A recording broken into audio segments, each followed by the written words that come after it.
Right before we jump into this video, if you'd like to get my free guide to capturing motion in low light situations, just look for this orange box over on the website, put your name, email address in it, hit send it, and I will send you that guide for free. Jared Polin, FroKnowsPhoto.com, and this is a review of the Sigma 35 1.2 Art for the E-Mount Cameras, aka Sony. So I've had this lens for a couple of weeks and I've been testing it out on the Sony A9 as well as the Sony A7R4. So I've put it through its paces on both of these cameras in bright daylight at 100 ISO and all the way up to 3200 ISO in a terrible lighting situation to push the A7R4. Now before I jump into the sample images, I do want to let you know that you can download sample RAW files from both of these cameras with this lens on it. The link is down below as well as on the screen. But let's take a look at the physical aspects of this lens. It feels nice in the hands. It feels like any other art lens except for the fact that it's a 1.2 and weighs in at 2.5 pounds or 1,090 grams. It is a heavy lens. If you're somebody who's looking to lighten the load, maybe look at the 1.4 that Sigma offers. We'll talk more about that in just a minute. But there's something that I don't like about this lens, and I've said it about every lens that does the same exact thing in the modern day, is that it has the aperture ring on it right here. I don't mind that it has an aperture ring. I don't like it, but please give me the ability to lock it. Lock it in such a way that it will not accidentally move when I'm taking the lens off or putting the lens on and then I have to quickly lock it back in. Or if I accidentally switch it and I don't realize it, it's causing an issue. So please, manufacturers, can we do something to lock this in? If you're gonna put it there, at least let me lock it. Now what they do is give you something where it allows you to click or de-click. So right now it's on click. You can hear the click, right? Or, for those who like to shoot video, you can do that off. Oh, it is smooth. It is no longer clicked. That costs you more money on some other lenses to have it de-clicked versus this lens that has it built in. It also has a programmable button here on the side as well as the manual and autofocus switch right there. This is an 82mm cap, which means you have an 82mm filter thread. This is a large front element. I still personally am not putting any UV filters on the front of this. If I needed ND filters or something along those lines, or a circular polarizer, then you're gonna be looking at an 82mm for that one. There are 11 aperture blades in this lens. Now, if you were looking at the 35 1.4 Art lens from Sigma, there are 9 aperture blades in that one, and that lens is $700. This lens is $14.99. That's expensive. But keep in mind, the Sony 35 1.4 Zeiss version is more expensive than this one. Now, with that being said, let me break out the Nikon 35 1.4 to show you the difference. I own this 35 1.4, and this is a $1,550 lens. This right here is $14.99 and is a 1.2. You can see the difference in size and difference in weight. I do love this 35 1.4 from Nikon, except I don't like using it on the Z cameras adapted because I don't think it focuses as fast. It's sharp, but I would put this 1.2 lens on the Nikon Z camera if Sigma made this for the Nikon Z mount, but they do make it for the L-Mount Alliance. So anybody with a Panasonic or Leica camera or the future Sigma camera will be able to get one of these in the L mount. Now let's jump into the images. The first set of images I did was at the Philadelphia Museum of Art where Rocky was there. Look, he's right here in the bottom right-hand corner. Yo, Adrian! Actually, this was a pudgy wannabe Rocky who just stood out front like out of breath as he air shadow boxed with nobody and just pointed to everybody. He was like, hey, yo, how's it going? How's it going? Give me some money. Nonetheless, I go out to the art museum because it's great to see the steps, to see if there's any bowing, to see how the sharpness is edge to edge. And in this first shot, we're at 1/60th of a second at f/16 at 100 ISO on the A9. Now, I used the A9 because I didn't have the A7R4 at that time, but we do have sample images coming up with that. You can see a slight bit of bowing down here on the stairs because there's no auto correction being done with the Sony's, unlike with the Nikon Z system, which auto corrects it even in the RAW file when you bring it into Lightroom. I don't mind this at all. This to me is natural. I like seeing it. Now this is at f/16, so everything looks to be in focus from front to back. You've got the Van Gogh here on the side, looks great. You've got the building in the background, looks super sharp and super nice, as well as everything on the right-hand side. Now the next image is where I went to 1.2. This is where I'm at 1/10,000th of a second with the A9 because that one's capable of doing that. Most DSLRs, or actually all DSLRs with the mechanical shutters, top out at 1/8,000th of a second because we're shooting at 1.2 in bright daylight at 100 ISO without putting any filters on this. It's amazing that you can get away with that with something like the A9 because of the electronic shutter. Now what you can see in the edges of these frames is that there is some slight vignetting at 1.2.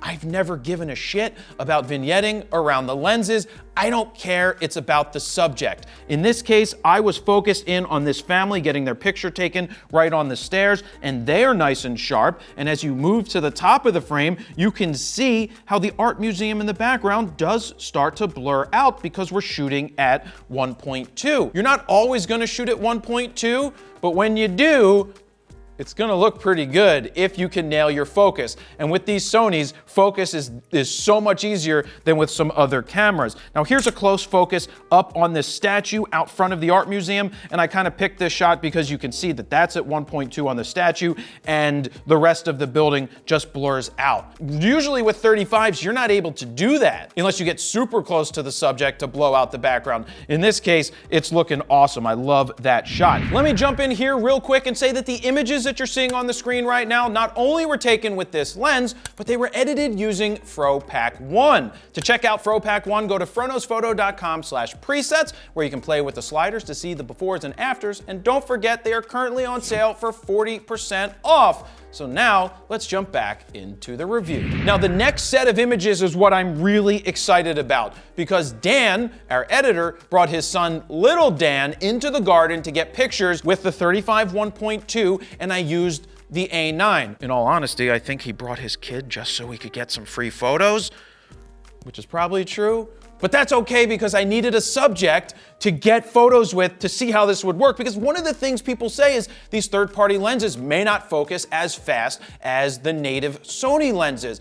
But in my opinion, trying to photograph a kid running around in the garden is not very easy with any lens, especially when you're shooting at 1.2. So shooting with the A9, using IAF to photograph a kid moving at 1.2 would be impossible, I think, on any other system. Not impossible, but not as easy as, hey, just look at the kid, hold the shutter button halfway down, and the IAF goes right to the eye, just like this photo right here of his son sitting there on the side in between the sunflowers, and it nailed the focus on the eye. This is at 1/2000th of a second at f1.2 ISO 100, and I love this shot. I honestly think that if I was using something like a Z7, which doesn't have a grip on it, and trying to move my focusing points, I would have missed this shot because he just kept moving faster and faster and didn't stay in one place. But with the next shot, we have him separated from the background because he got up and ran over to a different area to play with tomatoes, which he likes to call balls, balls. And he likes smushing them and dropping them on the ground, but whatever. So he's just sitting there looking all innocent because he's such an innocent kid, and look at the background blowout. There's some recycle bins and a trash can back there that just are obliterated at 1.2, and the focus is so tight on the eye, it's not even funny. At 1.2, with the combination of the A9, it's nailing it, and the focus isn't missing, even when the kid's running around moving fast. Like the next image, he holds his hand out to show me the ball, which is actually a tomato, and I'm focused right on the eye because I didn't want to be focused on the tomato in this case. I wanted his eye, and bam, nailed it. Look at the reflection in his eye. You can see his hand reaching out with the ball in it, Oh my, that is just a beautiful shot. Dan got some awesome free photos of his kid, by the way. Love that shot. And then sat him on the ground, 35mm back a little bit, just so that you can see we isolated him in black and white. We're at 1/6400th of a second at 1.2, same 100 ISO. And I love the tones and the textures and everything that I'm getting out of these images. I gotta tell you that I am very skeptical of third-party glass a lot. For how's the focus and how's it gonna keep up. It kept up. In combination with the A9, it kept up really well. In combination with an A7 III, it's gonna hold up really well. And with the A7R4, it's gonna do the same thing because Sony was kind enough to put their IAF in all of their cameras. Then what happened next is the A7R4 came in the mail. I threw the 35 1.2 on it and we went out to get pizza. This is my neighbor, Shelly, walking in Fishtown to go to Bedia to get pizza. And I locked on at 1.2, continuous autofocus. It locked onto her back. You can zoom in. That's nice and sharp, even though this is at 1600 ISO and we're zooming in. And by the way, I was still off by about a stop with my exposure for whatever reason, but I was able to bring it back because there's a lot of data with this A7R4. But this is an interesting street photography style lens. You do need to get closer to your subjects because it's only a 35, but you are going to get some nice contrast and nice tones. I'm really happy with the color that I got here. Next up, we have a picture of the pizza at Bedia, still rated as one of the best pizza places in the world, at least in the United States, but yeah, also we'll call it the world as well. You can get to about a foot for close focus. So in this case, I focused in on the center of the pizza and you can see how narrow, how shallow 1.2 is. A lot of times with DSLRs, I would find myself shooting at 1.2, something like an 85 1.2 on the Canon or a 50 1.2, and it was very difficult to get tack sharp focus on the eyeballs. Now with the mirrorless cameras and the IAF in these Sonys, you are doing it time and time again, even though there's no eyeball actually on this pizza. But on this next image, there's an eyeball. So this was sitting at La Colombe in Fishtown, zoomed in on Jesse's eye right here. I didn't zoom in, I'm zooming in on this thing. What I mean is I locked in on his eye using IAF. We're at 1/100th of a second, f1.2, 400 ISO on the A7R4, and look how far zoomed in I am on this image, and look how sharp his eye is. But look at the bokeh balls in the background. And by bokeh balls, those are actually lights that have spheres that are actual balls. So that's what they look like in the background. But it absolutely obliterates it. And at 1.2, it is nailed on the eye. I could not ask for anything more. That's why I love using the Sonys nowadays, because of the IAF and nailing it. And the last image is a low light image where this bar, everything is red. That's why I converted it to black and white. I'm sitting on the other side of the bar, put IAF right on Shelly's eye. We're at 3200 ISO. That's why you see a little bit of noise and grain when you zoom in, but it nailed her eye from across the bar with this lens. And you can see that Jared, his name's Jared, the bartender, he's out of focus and he's within a foot of Shelly. It's just amazing what you can do with this lens. Like I said earlier on, if they made this lens right now for Z mount, I would buy it. It is heavier, it is larger, but it is fantastic, especially paired with the A9. But honestly, especially paired with any of the Sony cameras with IAF, it is going to be fantastic. But I know some of you are waiting for the sniff test and wind tunnel test. Sniff test? Oh, it smells like Adrian! Adrian! Adrian! Adrian? Rantless! Smells like Adrian. That was my Rocky impersonation. And how's it do on the wind tunnel test? We're gonna huff, we're gonna puff, and we're gonna blow. It's not even moving in the wind tunnel test, which means it passes the wind tunnel test. So to say I was satisfied with this lens would honestly be an understatement. I think Sigma nailed it. They hit it out of the park. For $14.99 for this lens, it's less expensive than the 1.4 that Sony currently offers. If that's too much for you, then look at the art lens, the art version of the 1.4 for the Sigma. These are Sigma has done a fantastic job, and I'm honestly speechless about what they did. Again, in combination with the Sony cameras and this lens, I think you're gonna get absolutely fantastic results. So if they came out with more native E-mount glass, I honestly don't see a reason why I wouldn't purchase it. As always, don't forget you can download the sample raw files over on the website, and if you'd like to pick one of these up, please support our local hometown mom and pop store, Allen's Camera, by going to allenscamera.com.